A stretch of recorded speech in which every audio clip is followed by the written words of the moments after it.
আমি মনে করি আজকে বোধহয় আমাদেরকে সিদ্ধান্ত নিতে হবে, আমরা পপুলার ডিসিশনে আলাপ করব না, আমরা আলাপ করব সঠিক ডিসিশনের ব্যাপারে।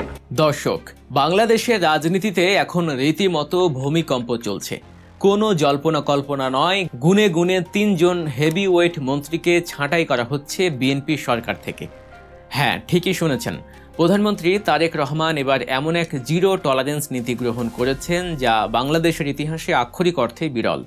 ঈদের ছুটি কাটতে না কাটতেই শুরু হয়ে গেছে এই ক্লিন আপ মিশন বা শুদ্ধি অভিযান।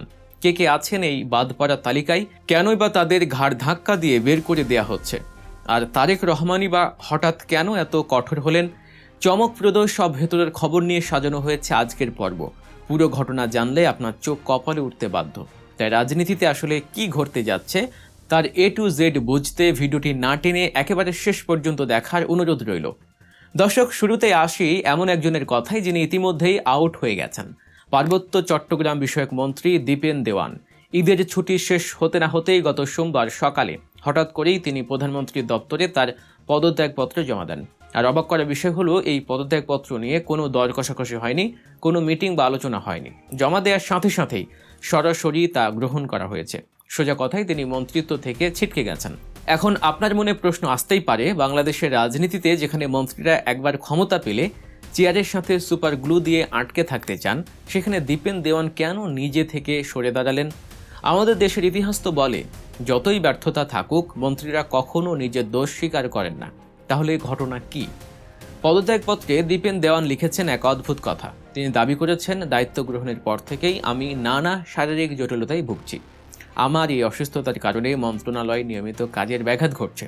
তাই বর্তমান সরকারের উন্নয়ন ও প্রশাসনিক কাজের গতিশীলতা বাড়াতেই আমার এই পদ থেকে অব্যাহতি নেওয়া আবশ্যক। কথাগুলো শুনতে খুব সুন্দর আর আদর্শবান মনে হলেও রাজনীতির ভেতরের খবর কিন্তু ভিন্ন কথা বলছে। রাঙামাটি জেলা বিএনপির সহ সভাপতি সাইফুল ইসলাম প্রথম আলোকে দেয়া এক সাক্ষাৎকারে রীতিমতো বোমা ফাটিয়েছেন। তিনি পরিষ্কার জানিয়েছেন, দীপেন দেওয়ান মোটেও শারীরিকভাবে অসুস্থ নন। তাহলে আসল কারণ কি? দীপেন দেওয়ানের কর্মী সমর্থকদের দাবি, চরম রাজনৈতিক ও প্রশাসনিক চাপ প্রয়োগ করেই তাকে এই পদত্যাগ করতে বাধ্য করা হয়েছে। কারা দিল এই চাপ? উত্তরটা সহজ। মাননীয় প্রধানমন্ত্রী তারেক রহমান সরকার গঠনের পরই স্পষ্ট বার্তা দিয়েছিলেন, আমরা প্রতিটি মন্ত্রী ও এমপির কাজ মনিটর করব। অর্পিত দায়িত্ব পালনে ব্যর্থ হলে, মন্ত্রণালয়ের বিন্দুমাত্র উন্নয়ন না হলে সেই চেয়ারে বসার কোনো অধিকার কারো নেই। দীপেন দেওয়ান সেই মনিটরিংয়ের প্রথম শিকার। তিনি তার দায়িত্ব ঠিকমতো পালন করতে পারছিলেন না, আর তাই অসুস্থতার ঢাল ব্যবহার করে তাকে সম্মানজনক বিদায় নিতে বাধ্য করা হয়েছে। দীপেন দেওয়ানের বিদায় তো কেবল ট্রেলার। এবার আসি দ্বিতীয় যে নামটি নিয়ে সবচেয়ে বেশি তোলপাড় চলছে, নুরুল হক নূর। দর্শক, একটু পেছনের দিকে ফিরে তাকান। এই নূর একসময় এদেশের কোটি কোটি তরুণ যুবকের আইকন ছিলেন। রাজপথ কাঁপানো এই নেতা নির্বাচনের আগে গলা ফাটিয়েই বলেছিলেন, বিএনপিকে কোনোভাবেই সরকারে আসতে দেয়া যাবে না, কারণ বিএনপি আর আওয়ামী লীগ একই মুদ্রার এপিটোপিট। অথচ ক্ষমতার মোহ আর রাজনীতির খেলা বড়ই অদ্ভুত। নির্বাচনের সময় সেই নূরই কিনা 180 ডিগ্রি ঘুরে গিয়ে নিজের দল গণ অধিকার পরিষদ নিয়ে বিএনপির সাথে জোট করে নির্বাচন করলেন, এমপিও হলেন। পুরস্কার হিসেবে পেলেন 2টি বিশাল মন্ত্রণালয়ের দায়িত্ব, শ্রম ও কর্মসংস্থান মন্ত্রণালয়ের প্রতিমন্ত্রী এবং প্রবাসী কল্যাণ ও বৈদেশিক কর্মসংস্থান মন্ত্রণালয়ের প্রতিমন্ত্রী। কিন্তু ওই যে কথাই আছে না, যোগ্যতা না থাকলে বড় চেয়ারে বসা যায় না। নূরের ক্ষেত্রেও ঠিক তাই ঘটল। মন্ত্রিত্ব পাওয়ার পর থেকেই তিনি একের পর এক অযোগ্যতার প্রমাণ দিতে শুরু করলেন। এমনকি জাতীয় সংসদের মতো জায়গায় দাঁড়িয়ে তিনি ঠিকমতো গুছিয়ে কথাও বলতে পারছিলেন না। একজন তরুণ নেতা যিনি রাজপথে এত সুন্দর ভাষণ দিতেন, তিনি সংসদে গিয়ে খেই হারিয়ে ফেলছেন। এটা দেখে গোটা দেশ হতবাক। যে লোক সংসদে দাঁড়িয়ে নিজের মন্ত্রণালয়ের কথা বলতে পারেন না, তিনি 2টো গুরুত্বপূর্ণ মন্ত্রণালয় সামলাবেন কিভাবে? ফলস্বরূপ গত মার্চ মাসেই তাকে চরম অপমানজনকভাবে শ্রম ও কর্মসংস্থান মন্ত্রণালয় থেকে সরিয়ে দেওয়া হয়, রেখে দেওয়া হয় শুধু প্রবাসী কল্যাণ মন্ত্রণালয়।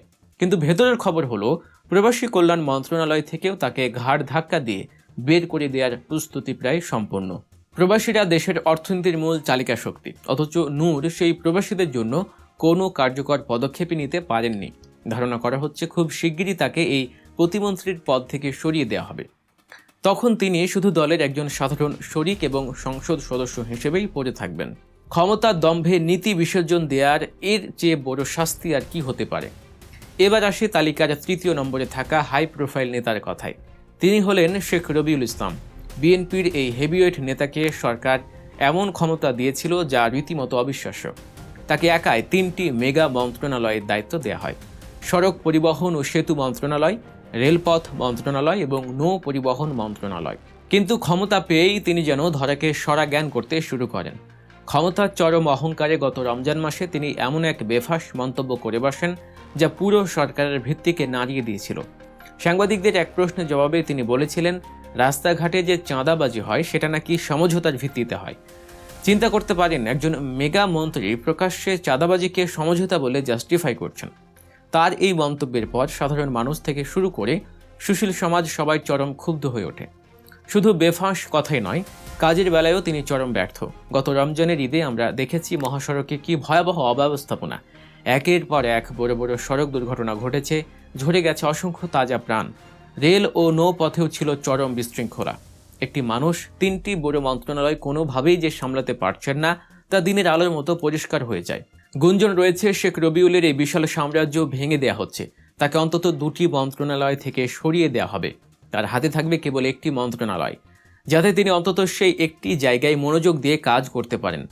দর্শক, এই যে গুনে গুনে 3জন মন্ত্রীকে সাইজ করা হচ্ছে, এর মাধ্যমে আসলে কি বার্তা দিতে চাইছে সরকার? খুব সহজ।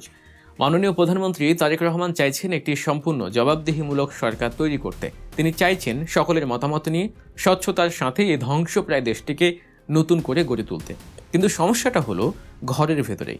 দলের ভেতরের কিছু অযোগ্য মন্ত্রী, সুবিধাভোগী প্রতিমন্ত্রী এবং এমপির কারণে তারেক রহমানের ভিশন বারবার হোঁচট খাচ্ছে। সরকার বারবার বিতর্কের মুখে পড়ছে। আমরা যদি গভীরভাবে পর্যবেক্ষণ করি তাহলে দেখব তারেক রহমানের বডি ল্যাঙ্গুয়েজ এবং সিদ্ধান্তগুলো প্রমাণ করে যে তিনি সত্যি দেশের জন্য ভালো কিছু করতে চান। কিন্তু অতীত থেকে শিক্ষা নিয়ে অত্যন্ত শক্ত হাতে তিনি এই বিতর্কিত মন্ত্রীদের দায়িত্ব থেকে অব্যাহতি দিচ্ছেন। শুধু মন্ত্রীরাই নন, তারেক রহমানের রাডারে আছেন সংসদ সদস্যরাও। এমপিদের কাজে প্রতিদিনের আমলনামা তার কাছে যাচ্ছে। ইতিমধ্যেই বেশ কয়েকজন ব্যর্থ ও দুর্নীতিবাজ সংসদ সদস্যকে তিনি ব্ল্যাকলিস্ট করে রেখেছেন। আগামীতে হয়তো আমরা সেই ব্ল্যাকলিস্টেড এমপিদের নামও জানতে পারব। পাশাপাশি শূন্য হওয়া পদগুলোতে নতুন 5 জন মন্ত্রী শপথ নিতে যাচ্ছেন বলেও বিশ্বস্ত সূত্রে জানা গেছে। এই তালিকায় চট্টগ্রামের এরশাদুল্লাহ, পটুয়াখালীর এবিএম মোশাররফ হোসেন এবং টেকনোক্র্যাট কোটায় মাহিদুর রহমানের মতো নেতাদের নাম জোরে সোরে শোনা যাচ্ছে। অর্থাৎ কাজ না করলে কাউকেই রেয়াত দেয়া হবে না, তা তিনি যত বড়ই নেতা হন না কেন। সব মিলিয়ে এটাই বলা যায় যে বাংলাদেশের রাজনীতি এখন এক চরম থ্রিলারের মধ্য দিয়ে যাচ্ছে। পদে পদে চমক, পদে পদে পতন। তারেক রহমানের এই শুদ্ধ অভিযান কি শেষ পর্যন্ত সফল হবে, নাকি ঘরের শত্রুদের কাছে হার মানতে হবে তাকে? এই বিতর্কিত মন্ত্রীদের বিদায় ঘণ্টা নিয়ে আপনাদের কি মতামত? কমেন্ট বক্সে অবশ্যই আপনার মূল্যবান মতামত আমাদের সাথে শেয়ার করুন। দর্শক, রাজনীতির এমন সব গভীর বিশ্লেষণ, ভেতরের অজানা খবর এবং সত্য ঘটনা পেতে ও জানতে অবশ্যই গল্প নিউজ চ্যানেলটি সাবস্ক্রাইব করে বেল আইকনটি বাজিয়ে দিন। আপনার একটি সাবস্ক্রাইব আমাদের আরও বস্তুনিষ্ঠ খবর তুলে আনতে উৎসাহ যোগাবে। দেখা হবে পরবর্তী কোনো এক্সক্লুসিভ ভিডিওতে। সে পর্যন্ত ভালো থাকবেন, সুস্থ থাকবেন। আল্লাহ হাফেজ।